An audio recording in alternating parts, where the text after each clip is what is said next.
हामा तोर कर धन औ पाम साटे तोर मुड़मा बोहे गघरी हिरनी कस आखी तोर ये माँ का मोहनी डारे वो का मोहनी डारे ना चाल हरिया तोर कन्या मामोर कर धन औ पाम साटे मोर मुड़मा बोहे गघरी हिरनी कस आखी तोर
मामोर कर धन औ पाम साटे मोर मुड़मा बोहे गघरी हिरनी कस आखी तोर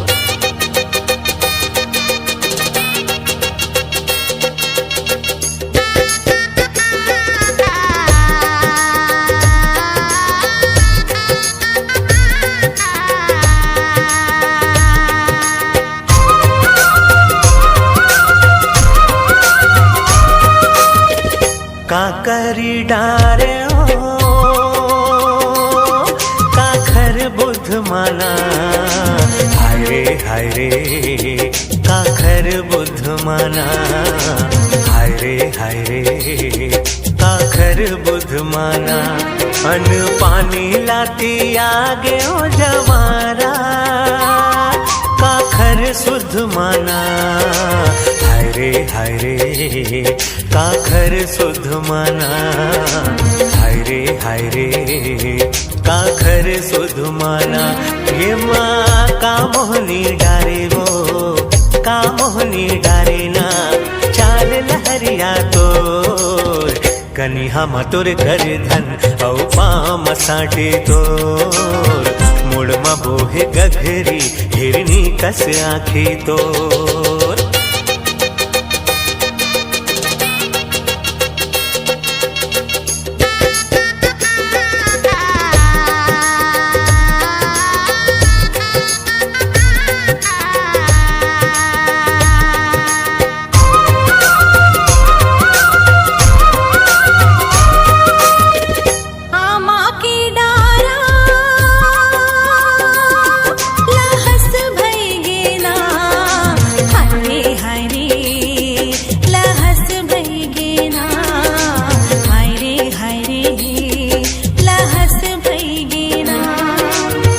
काली के अवैया जवारा बरस भई गेना हाय रे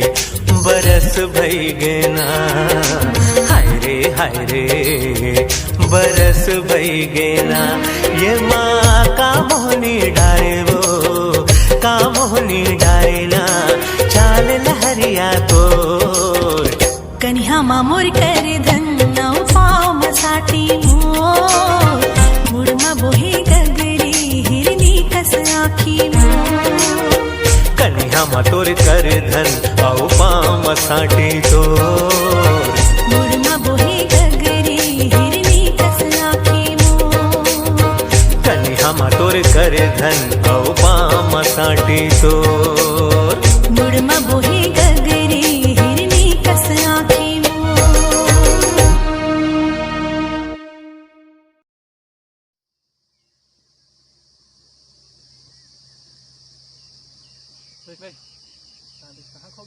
कन्या मामोर कर धन औ पाम साटे मोर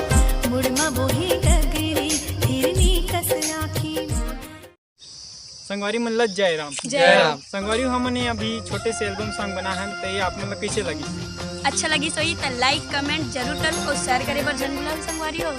और संगवारी हो, और जो शेयर करूँ ना सब कुछ फैला दो, पूरा छत्तीसगढ़ में फैल जाना चाहिए। अब देख लो भाई अपन हिसाब से। जय राम। जय राम।